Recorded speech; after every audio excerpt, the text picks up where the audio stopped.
जय हिंद स्टूडेंट्स। आज का टॉपिक है बुकर प्राइज 2025। स्पेशली वो स्टूडेंट्स जो एफकेट एग्जामिनेशन के लिए जा रहे हैं इस बार और सीडीएस के लिए भी, लेकिन मैं पर्टिकुलरली एफकेट को लेकर चल रहा हूं कि उनके लिए टॉपिक बहुत ज्यादा इंपॉर्टेंट हो सकता है, क्योंकि एफकेट जैसे एग्जाम में इस तरह की फैक्ट बेस्ड क्वेश्चंस ज्यादातर पूछे जाते हैं, स्पेशली जब हम अवार्ड्स की बात करते हैं या लिटरेचर की बात करते हैं, अपॉइंटमेंट्स की बात करते हैं।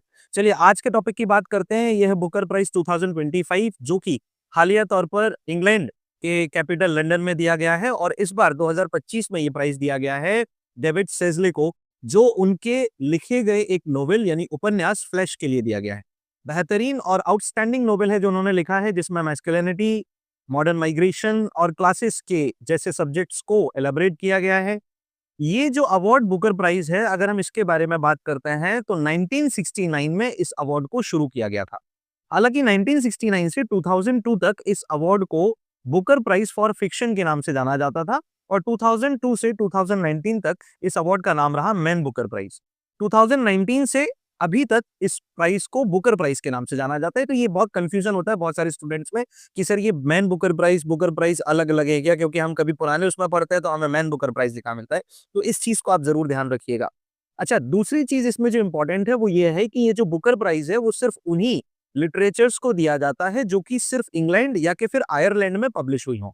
लिखने वाला यानी कि उनका राइटर या उन्हें ट्रांसलेट करने वाला यानी ट्रांसलेटर किसी भी कंट्री का हो सकता है। हालांकि इसमें भी एक चेंज हुआ है कि 2014 तक ये सिर्फ उन्हीं राइटर्स को दिया जाता था जो कॉमनवेल्थ नेशंस की सिटीजनशिप में आते थे, यानी राष्ट्रमंडल देशों के नागरिक थे।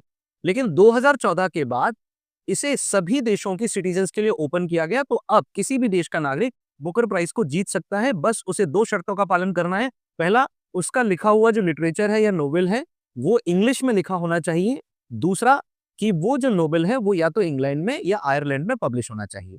चलिए आज के इस वीडियो के साथ मैं आपको एक क्वेश्चन भी देता हूं। द क्वेश्चन इज कि आपको मुझे पता करके कमेंट्स में बताना है कि अब तक ये बुकर प्राइज 1969 से लेकर के अब तक कितने इंडियन ओरिजिन के राइटर्स या ट्रांसलेटर्स को मिला है, यानी कितने भारतीय मूल के लेखक या अनुवादकों को बुकर प्राइज मिला है।